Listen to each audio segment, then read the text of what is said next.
Hi, I'm Fatima Althani and I'm a PhD student at Queen Mary, University of London. I will be presenting the Games and NLP Workshop paper, Less Text, More Visuals, Evaluating the Onboarding Phase in a GWAP for NLP. I will begin with introducing player engagement, game design elements, and modality effect. Then I will explain the method used in this study. So that includes the design of the experiment and the platform used. I will then explain the analysis used in the study, which is reflexive thematic analysis.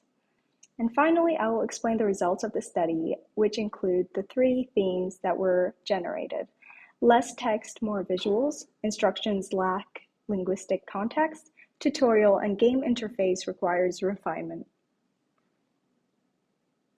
So our research question is, how do you introduce players to a GWAP for NLP, and do the different presentation formats of the onboarding phase influence player experience? So what did we do? We developed 2 different ways of presenting the onboarding phase of a GWAP, a text version and an animated version. I'll move on to the related work, which includes player engagement. Engagement is dynamic. It can be emotional, cognitive, or behavioral. For example, in a GWAP, engagement can be experienced by either increasing a player's enjoyment or a player's learnability. Game design elements are very important. Game design elements provide a game with features that can both enhance a player's enjoyment and learnability. Understanding which elements provide players with a better player experience is necessary to design successful GWAPs. Both narrative and tutorial were found to contribute to the player's enjoyment positively. Therefore, they were examined. We are focusing on those 2 elements as they can be used to improve the onboarding phase. So why focus on the onboarding phase? Players are given a reason to play the game at this stage. It is one of the most important stages when it comes to engaging players. Additionally, player engagement at this stage is what determines long-term engagement in a game.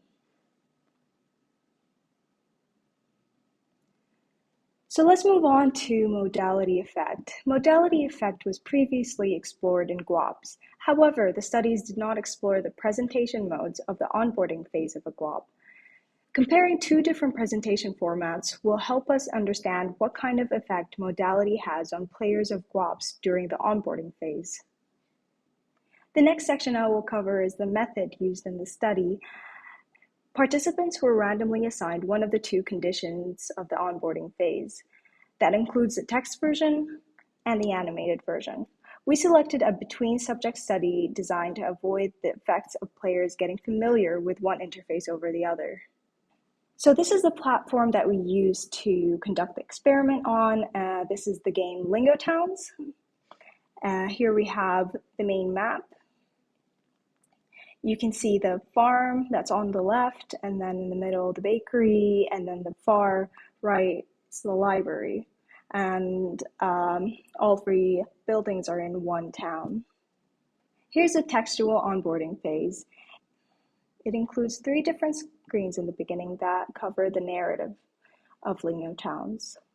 Later on, a player is shown a set of instructions. So that was a textual onboarding phase. Let's move on to the animated onboarding phase. The player is introduced to the narrative through a set of animations. After the first set of animations, the player is then directed to the map of Lingo Towns, where the player will read a set of instructions. We recruited a total of 12 participants. This includes participants who play language games on their phones or laptops, and those who reported that they would be interested in playing a linguistic or language learning game to further scientific knowledge. Moving on to the procedure, a pilot was performed prior to the study. Then a semi-structured interview was conducted. Each interview lasted approximately 15 minutes. Participants were given a set of tasks to complete. An example of this is, you are now on the first page, complete the onboarding page and play the game. Participants were asked the following questions. What did you think of the onboarding phase? And how did you find the tutorial? The analysis. In total, 182 minutes of data was collected. This qualitative approach was taken due to the small sample size of the study and due to the niche area of interest. Secondly, player experience can be greatly subjective. Therefore, examining player experience more closely and understanding a player's thoughts is more valuable during this early stage. A reflexive thematic analysis was the most appropriate analysis method for the aims of the study due to the small sample size present and its flexibility regarding theoretical approaches. Our analysis was theoretically based on instructional design theories, usability heuristics, and learning models.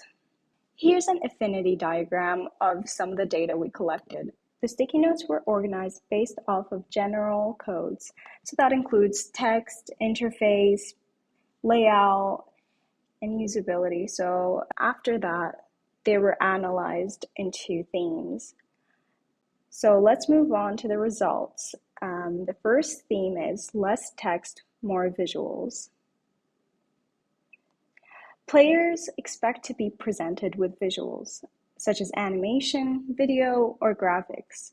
Too much text can overwhelm players. The combination of both text and visuals in the onboarding phase can increase player engagement. Audio was expected when players were presented with the animated version.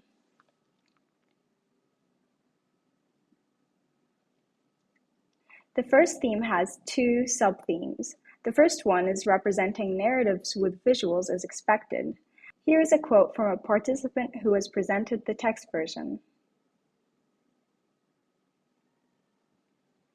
The second sub-theme is large chunks of text overwhelms players. Here are a set of quotes from players who found the text overwhelming. Theme number 2 is instructions lack linguistic context. Players needed more guidance and instructions specifically on linguistic tasks. Here are some examples of quotes to support this theme.